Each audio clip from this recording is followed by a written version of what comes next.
Commander Arik stood alone in the heart of the great human station, a massive fortress of steel orbiting a dying star. The halls were silent, the lights dim, and the atmosphere heavy with tension. The crew, once numbering in the hundreds, had been dismissed overnight. No warnings, no explanations, no chance to protest. The leader of humanity had fired them all, every single one, as if they no longer mattered. People whispered in shock. Fear and confusion spread faster than sound in those cold metal corridors. Why would Arik take such a step? Why would a man trusted with the survival of the entire species suddenly abandon his loyal crew? The dismissed officers sat in the common halls, their voices hushed but sharp with anger. Some accused Arik of losing his mind, of finally breaking under the weight of command. Others believed it was political, a power move, a betrayal of trust, maybe even the start of a coup. But beneath all the talk, there was something unspoken, something far darker. Everyone felt it, though no one dared to say it aloud. Arik knew something they did not. From his chamber window, Arik looked out into space. The dying star glowed faintly red, a reminder of the fragile life humanity had carved for itself in the endless void. His face was stern, but his eyes betrayed a deep storm within. He was hiding something, a secret so heavy that even his most loyal officers could not be trusted with it. He had carried it alone for weeks, maybe months, until the pressure forced his decision. Now the station was nearly empty, stripped of laughter, stripped of routine, stripped of life. The dismissed crew could not stay quiet. In small groups they gathered, whispering in corners, replaying the last words they had heard from their commander. But there had been no words at all. Only orders, a list, their names one by one removed from duty. For the first time in their service, they were powerless. For the first time, they were expendable. And for the first time, they were afraid. Some tried to contact Earth, but the communication channels had been mysteriously restricted. Others searched the station records, hoping to find a clue. But Arik had locked everything down. Every file, every log, every trace of his reasoning had been buried under layers of encryption. It was as though the commander was preparing for war. But against what? No enemies had been sighted in months. No alien fleets had been reported. The sector was silent, too silent. Tension grew with every hour. In the empty dining halls, forks scraped against plates like echoes in a tomb. In the deserted training rooms, the sound of boots hitting the floor carried like thunder. The dismissed crew were not just angry. They were scared. They were beginning to feel like ghosts, abandoned before the battle had even begun. Arik himself rarely left his chamber. When he did, his steps were heavy and purposeful, his face unreadable. He spoke to no one, offered no comfort, no explanation. His silence only made the fear grow stronger. The people he once called his family now looked at him with suspicion. To them, he was no longer a leader. He was a stranger. But deep inside, Arik's silence was not born from madness. It was born from knowledge. He had seen something. He had learned a truth so dangerous, so terrible, that even the bravest soldier could not face it without breaking. It was a truth he could not risk sharing, not yet. To speak it aloud would be to invite death, not just for himself, but for all of humanity. One night, as the artificial lights dimmed and the station fell into shadow, the whispers grew louder. A dismissed officer, young but defiant, shouted in anger, "He cannot do this! He owes us the truth." His voice carried through the halls, and for the first time the fear turned into rebellion. Others joined, fists slamming against the steel tables, voices rising in demand. They wanted answers. They wanted their leader back. But Arik did not answer. He sat alone, staring at the star outside, his hands clenched tight. In his mind, he heard again the warning that had been whispered to him in secret, from a voice not human, from a being not of Earth. He remembered the alien words, carved into his thoughts like fire. If you do not cut them off, they will die with you. All of them. The crew did not know it yet, but their dismissal was not betrayal. It was protection. Arik was shielding them from something unseen, something moving in the shadows of space, something that watched humanity from the dark, something that had chosen Arik as the one who must decide their fate. And so, as the hours dragged on, the mystery deepened. Why had their leader fired them? What truth did he carry that was so heavy, so dangerous, that it forced him to abandon his own people? The dismissed crew sat in silence, each heartbeat louder than the last, waiting for an answer that might never come. And above them all, in the cold silence of space, unseen ships drifted beyond the stars, watching. The dismissed crew did not sleep that night. The great halls of the station echoed with restless footsteps and hushed conversations. Men and women who had once trusted their commander with their lives now sat in circles, whispering about betrayal. Some drank bitter coffee, their eyes red with anger. Others stared at the metal floor, lost in thought, too afraid to voice the question burning in their minds: why? Why had Commander Arik abandoned them? At first, the whispers were scattered, uncertain. But as the hours passed, they grew sharper, louder. One officer suggested that Arik had finally broken under pressure. "He is losing his mind," she muttered, her voice trembling with fear. No sane leader fires his entire crew in one night.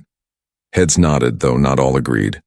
Another man, older and calmer, leaned forward and whispered back, "No, this is not madness. This is something else. He knows something. He is hiding it from us." The room grew still. His words carried a dangerous weight. If Arik knew something, then what was it? Why keep it secret? Fear spread like smoke, invisible but choking everyone. Some believed it was politics. Perhaps Earth's council had pressured Arik to purge the station. Others believed it was punishment, that he had uncovered a betrayal among the ranks. But deep down, many felt the same chilling thought. This was not human at all. This was alien. The rumor of alien influence moved through the halls like a phantom. One officer swore she had seen strange symbols in the commander's private files weeks earlier, though she could never prove it. Another claimed Arik had received a secret transmission, a message that never appeared in the official logs. Whether true or false, the stories twisted together, feeding on fear. Soon, the dismissed crew no longer spoke of leadership or politics. They spoke of shadows, of watchers beyond the stars, of alien hands pulling the strings of their leader. The atmosphere on the station shifted. Where once there had been order and routine, now there was suspicion. Every flicker of a light, every flickering sound in the ventilation felt like a threat. Sleep was rare. Eyes scanned the corridors, searching for signs that something was wrong, something hidden. Some began to follow Arik from a distance, watching his movements. But he gave them nothing, only silence, only walls. His chamber door stayed locked, his presence rare. The mystery deepened, and with it, the fear. On the third night, the silence of the station broke. A low beep echoed through the communication system. At first, the dismissed crew thought it was a mistake, a broken signal. But then the sound changed, becoming sharper, deliberate. A message appeared on one of the main terminals, written in jagged letters that no human had typed. "You are not safe. He is not safe. None of you are safe." The words burned into the screen, cold and terrifying. For a long moment, no one moved. Then panic spread. Officers rushed to the terminal, trying to trace the origin. But the system showed nothing. No source, no signal, no trace of where the message had come from. It was as if it had appeared out of nowhere. The whispers returned, louder than before. Some shouted that this was proof, that aliens were inside their systems, speaking directly to them. Others denied it, claiming it was a trick by Arik to keep control. But deep down, most of them knew the truth. This was no human trick. The words carried a weight that no lie could match. Something out there was reaching for them. The dismissed crew huddled together, afraid. Their anger had not vanished, but it was now tangled with something darker. Doubt. Were they truly abandoned, or were they being protected from something worse? And if it was protection, then why keep them in the dark? Why let them drown in fear instead of offering the truth? One officer, bolder than the rest, stood up. His voice was firm, though his hands trembled. "Listen to me," he said. "This is not random. This is a warning, and if there is a warning, it means there is danger. Arik fired us to keep us away from it, but he cannot face this alone. We must know what he knows, or we will all die in ignorance." His words struck the crew like lightning. For the first time, their fear turned into determination. The rumors had grown too strong to ignore. If Arik would not speak, then they would find the truth themselves. They would search the locked systems, the restricted decks, the files buried under encryption. They would uncover what Arik was hiding, no matter the cost. But none of them knew that their search would lead them deeper into the very web of danger Arik had tried to protect them from. None of them knew that the truth was not just frightening, it was deadly. And so, while the commander sat alone in his chamber staring into the void, the dismissed crew began their own quiet rebellion. Every whisper, every rumor, every fear pulled them closer to the shadow of the real enemy. Outside the station, in the endless dark, something stirred. something that had been watching for centuries. The station had fallen into a rhythm of unease. Every corridor, every control room, every empty chamber seemed to whisper with fear. The dismissed crew could no longer ignore the strange message that had appeared days earlier. It was not a glitch, not a mistake. It was deliberate. Someone or something had reached into their system and spoken directly to them. They gathered in the old briefing hall, a wide chamber once filled with light and energy. Now it was dim, lit only by the faint glow of emergency panels. The dismissed officers sat close together, speaking in low voices. They replayed the message over and over, as if hoping to uncover a hidden meaning. You are not safe. He is not safe. None of you are safe. The words rang in their minds like an echo that would not fade. Some were convinced it was Arik himself, manipulating them. Others swore the tone was wrong, unnatural, not human at all. One officer, a systems analyst named Juno, leaned forward, her voice trembling but steady enough to be heard. I traced the signal, she said. It came from outside the station, from deep space. Silence fell over the hall. The idea was terrifying. Something out there beyond the safety of steel walls had broken into their system. If it could speak to them, it could reach them. And if it could reach them, it could destroy them. Before they could decide what to do, another sound pierced the chamber. A sharp beep, different from the station's usual tones, filled the air. A holographic terminal flickered to life at the center of the hall. The crew jumped back, startled. Static filled the display, twisting and breaking apart until finally a figure appeared. It was not human. The face was long, the skin pale silver with lines that seemed to shift and glow like liquid metal. Its eyes were dark, endless, holding a depth that made even the bravest officers shiver. When it spoke, the voice was layered as if several beings spoke at once. I am Kaltor. The crew froze, stunned into silence. No one moved. No one dared breathe too loudly. The figure continued, its voice steady, calm, yet carrying a weight of terrible truth. You wonder why your leader has abandoned you. You wonder why he has closed his doors and left you in fear. It is because he knows. He has seen what waits in the dark. Some officers exchanged nervous glances. Others leaned forward, unable to resist the pull of the voice. Kaltor's dark eyes shifted slowly across the hall, as if it could see each of them, one by one. Your species believes it has risen high. You think you are free. You think you are safe.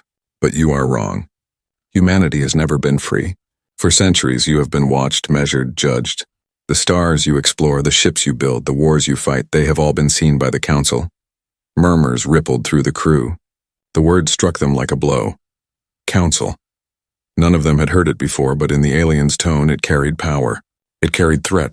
One officer finally found his voice. What council? He demanded.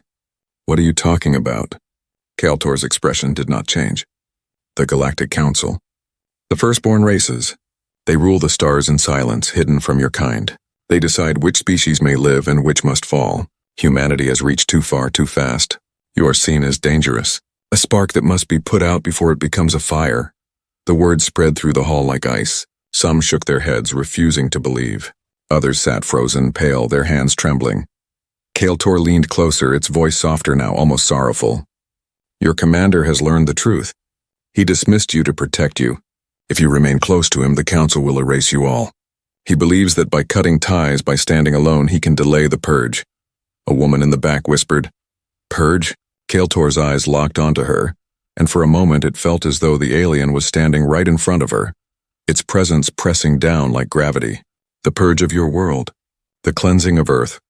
If the Council decides you are too dangerous, they will end you. Not just this station. Not just this crew. All of humanity. Gasps filled the hall. Someone cursed under their breath. Someone else began to pray softly. The alien's voice grew heavier, deeper, filled with a kind of sorrow no human could understand. I was once part of them, but I spoke against their judgment. I saw hope in your kind. For that I was cast out, exiled, hunted, but I still see what they do not. Humanity is not a disease. You are a flame. And flames can light the darkness. The hall shook with emotion. The dismissed crew were torn, between fear and hope, between disbelief and the undeniable weight of the alien's words. Kaltor's image flickered, fading in and out. Before vanishing, it spoke once more. The time is short. Watch the skies. The Council is coming, and when they do, your leader will face them alone. If he fails, your species dies. Then the hologram collapsed into static and silence. The hall was dark again, save for the faint glow of emergency lights. For a long moment, no one moved. The crew sat frozen, their hearts racing, their minds overwhelmed. They had wanted answers. Now they had them, but the truth was worse than any rumor, darker than any fear. Commander Arik had not abandoned them out of cruelty. He had cast them aside to shield them from the eyes of powers older than Earth itself. And now, with the aliens' warning still echoing in their ears, one truth became clear. The real danger was no longer hidden. It was coming. The hologram of Kale Tor had faded, but its shadow lingered in the minds of the dismissed crew. The hall was silent at first, the kind of silence that felt alive, pressing against the skin, crawling into the bones. Then the whispers began again, sharper than before, cutting through the stillness like knives. Some officers clung to the aliens' words with desperate belief.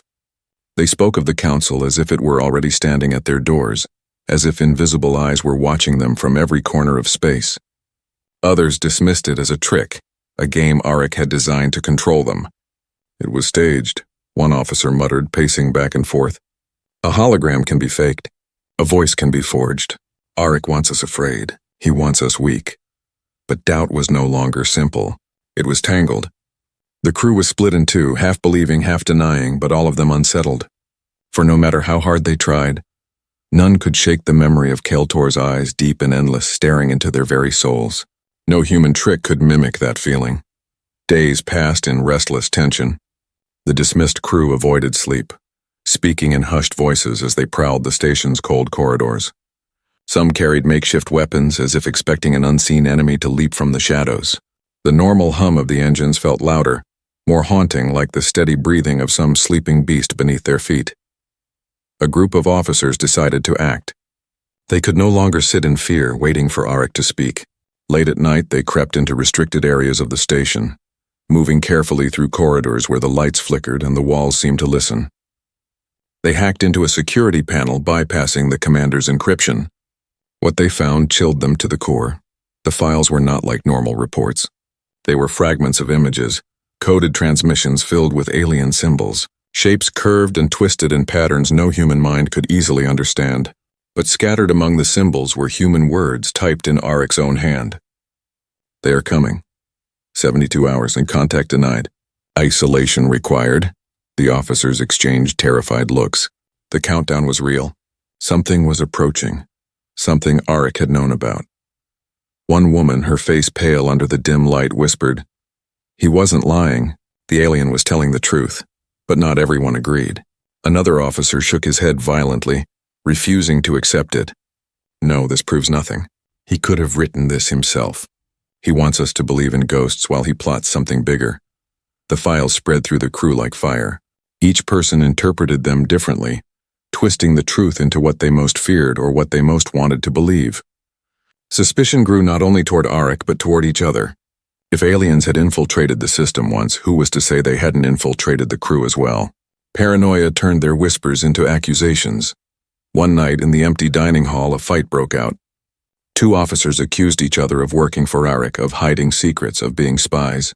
Fists slammed against steel tables, shouts filled the air, and for a moment it seemed the crew would tear itself apart. Only the desperate cries of others pulled them back, reminding them that whatever danger awaited, it was far greater than their anger at each other. Still, the seed of distrust had been planted. The crew no longer moved as one. Small groups formed, each with their own theories, their own loyalties. Some wanted to confront Arik directly. Others wanted to search deeper into the files. And a few whispered of leaving the station entirely, stealing a transport ship before the unseen enemy arrived. Meanwhile, Commander Arik remained silent. He did not appear in the halls, did not address his former crew. But within his chamber, he watched the same files, his eyes fixed on the alien symbols scrolling across his screen. His hands trembled, though his face stayed hard. He knew the danger was real. He knew the purge was coming. And he knew his own people were slipping further from him with each passing hour. The dismissed officers continued their search. They broke into storage rooms, into communication relays, into anything that might hold another piece of the puzzle. And one night in the dark of the archive chamber, they uncovered something new. Hidden deep within the locked files was a transmission. Not from Arik, not from Kael'tor, but from beyond the station itself. The message was brief, distorted by static, but its meaning was clear. Observation complete. Final judgment soon. The crew froze. The words were cold, clinical, without emotion, and they carried the weight of truth. Someone or something was watching them, deciding their fate. Panic rippled through the group. Some wanted to run straight to Arik's chamber, demand answers, beg for guidance. Others wanted to shut down the station entirely, to hide, though they knew hiding from the stars was impossible. The suspicion deepened until even the air felt poisoned, heavy with fear. As they argued, the ship's long-range sensors lit up with a silent alarm. Dots appeared on the screen, faint but undeniable. Something was moving in the darkness of space. Something large. The countdown was no longer theory. It had begun. The dots on the sensor screen glowed faintly, like distant stars moving with purpose. They were not natural, not random. The dismissed crew gathered around the display in silence, their hearts heavy with dread. No one dared to speak at first, as if words might draw the attention of whatever was out there. Finally, one officer whispered the thought that had already taken root in every mind. They're here. The crew had argued for days, torn between disbelief and fear, but now the truth could not be denied. Something vast and powerful was coming toward them, and Commander Arik had known all along. For the first time since their dismissal, the crew acted as one. Driven by desperation, they marched to the commander's chamber, their footsteps echoing down the long corridor like thunder. They were no longer willing to wait. They needed answers. They needed the truth. The chamber doors loomed before them, sealed by layers of encryption. But the crew had broken into nearly every other restricted system on the station. They would not stop now. With trembling fingers and determined hearts, they hacked the locks. Sparks flew, alarms blinked, and with a heavy hiss, the great doors slid open. Inside, Commander Arik sat in silence, his face lit only by the glow of his screen. He did not look surprised to see them.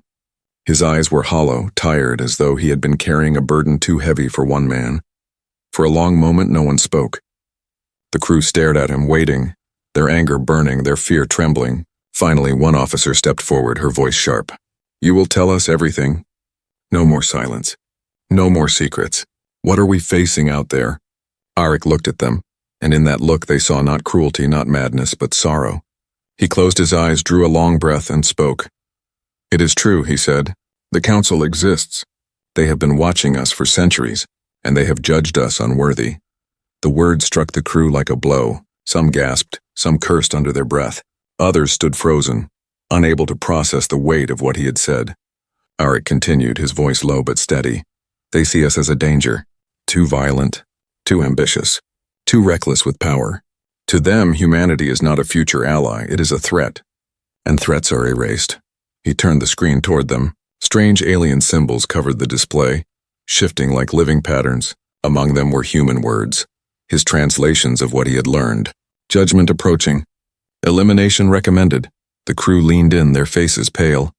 The message was undeniable. The Council was coming to decide their fate. One officer shook his head violently.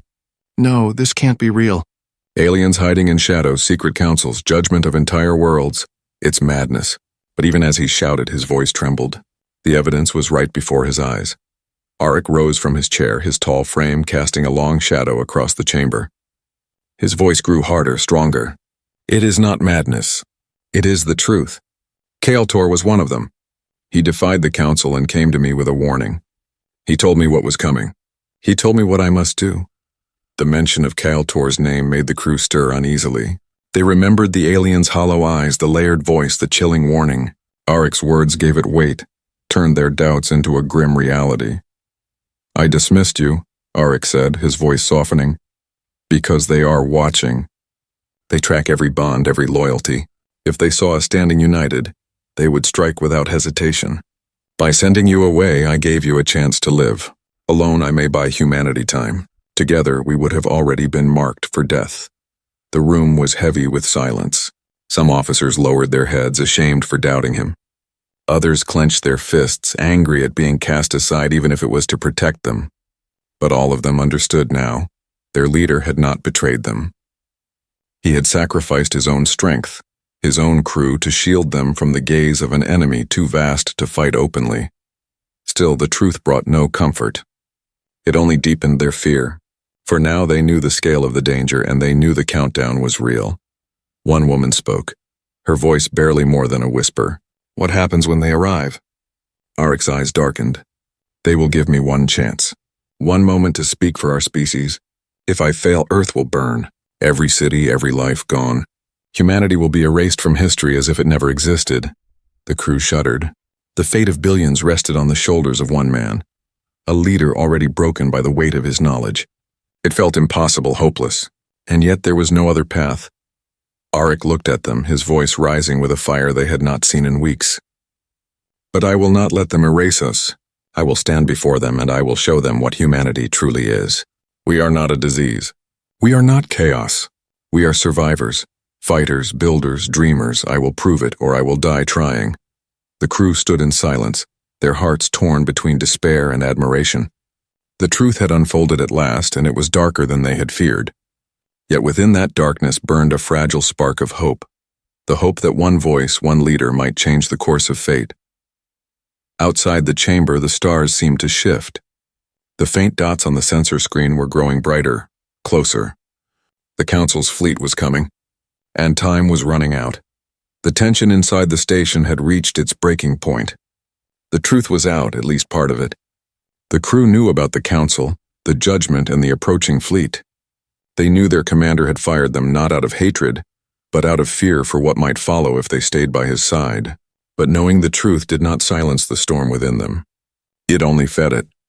For days they had lived in the shadows of uncertainty, their loyalty crushed and their trust broken.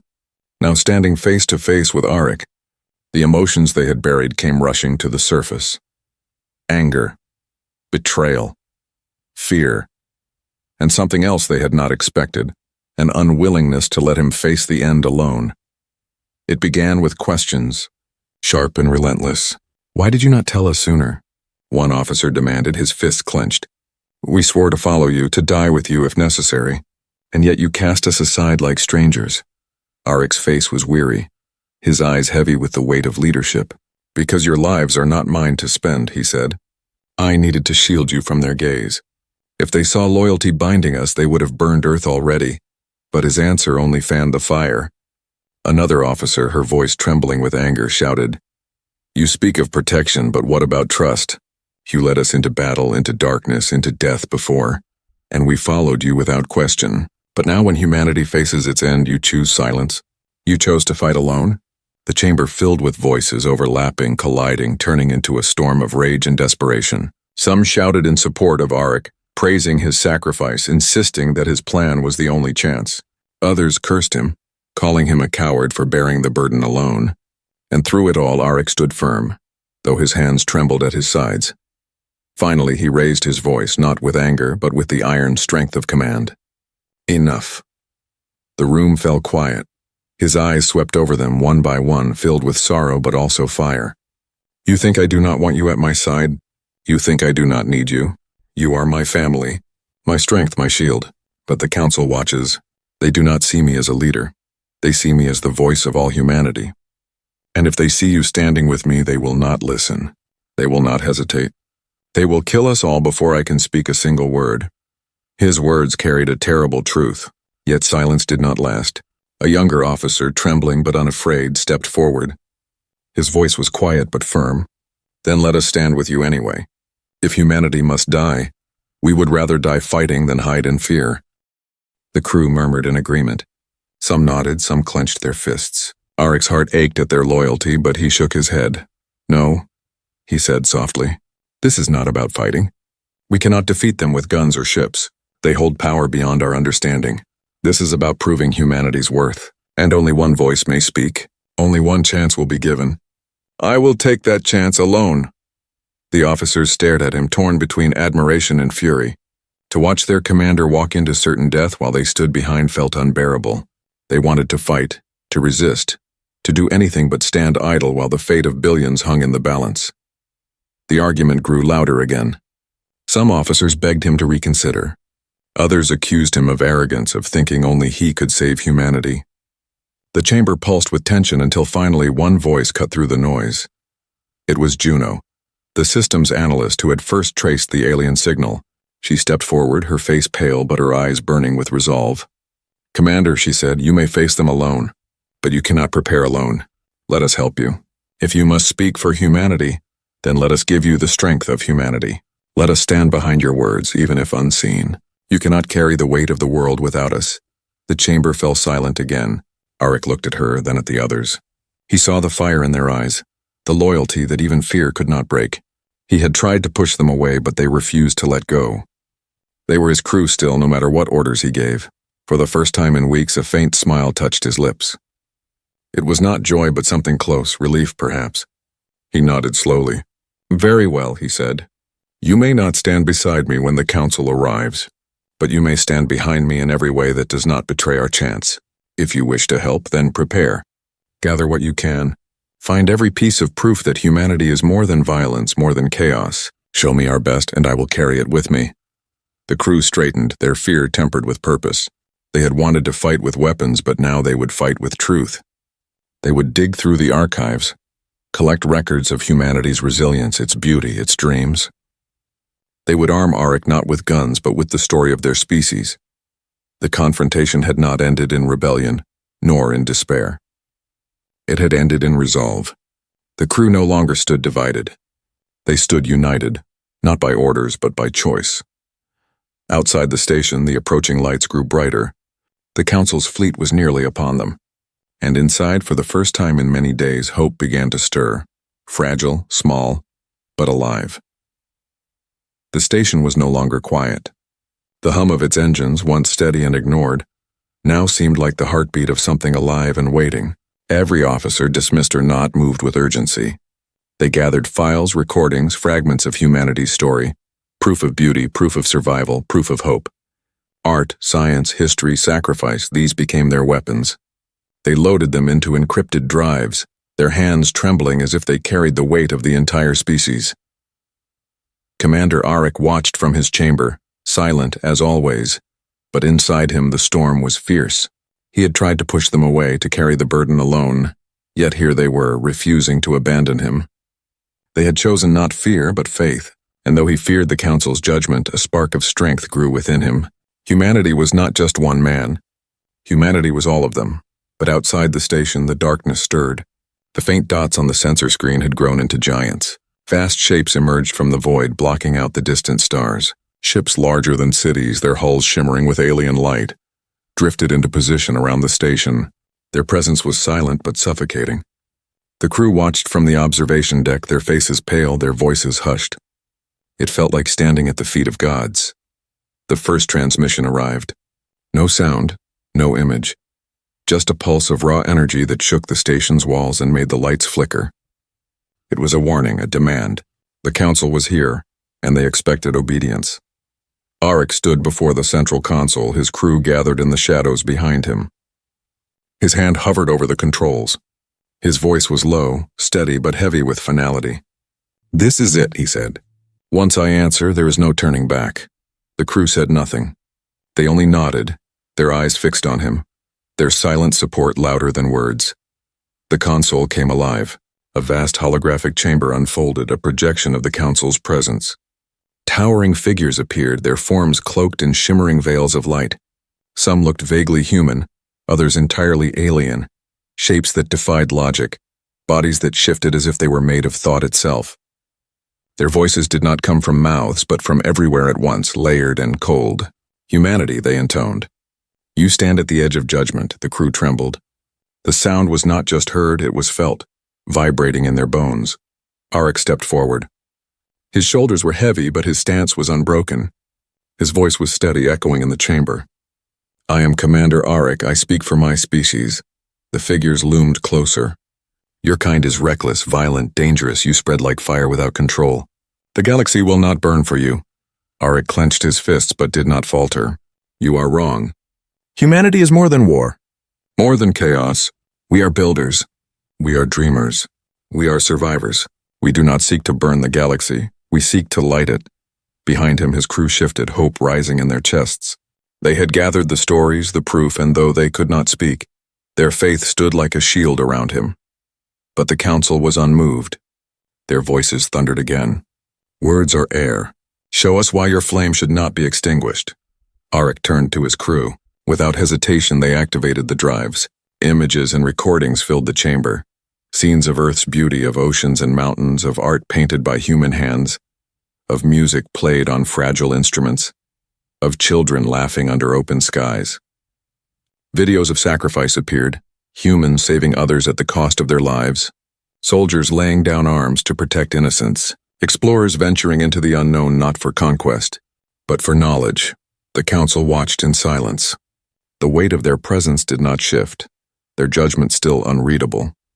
Arik raised his voice, strong and fierce. This is who we are. We fight, yes. We struggle, yes. But we also create. We endure, we hope. Humanity is not a threat to the galaxy. We are its future. For a long, terrible moment, the chamber was silent. The council gave no sign of emotion, no signal of acceptance or rejection. The crew held their breath, waiting, their hearts pounding like war drums. Then one of the alien figures leaned forward, its form stretching like smoke. Its voice was colder than the void. We have seen your flame, but flames consume, flames destroy. The question remains, can your fire light the stars or will it burn them to ash? The holograms flickered, their light intensifying until the crew shielded their eyes. The chamber shook, the station groaning as if under the weight of their gaze. And then, as suddenly as they had appeared, the council vanished, leaving only silence and the faint echo of their last words. The console went dark. The crew looked to Arik, their faces pale, their bodies tense. No one spoke. No one knew what the council had decided. But outside the window, the massive ship still loomed, their lights glowing brighter, their presence undeniable. Arik's voice broke the silence, quiet but unshaken. This is not over. They have not judged us yet. They are testing us, watching. The true trial begins now. The crew exchanged fearful glances. Whatever was coming next would decide the fate of their world. In the cold silence of space, the council's fleet remained, unmoving but alive, like predators circling their prey. And deep within the station, humanity's last hope prepared for the moment that would decide whether their flame would be allowed to shine or be extinguished forever.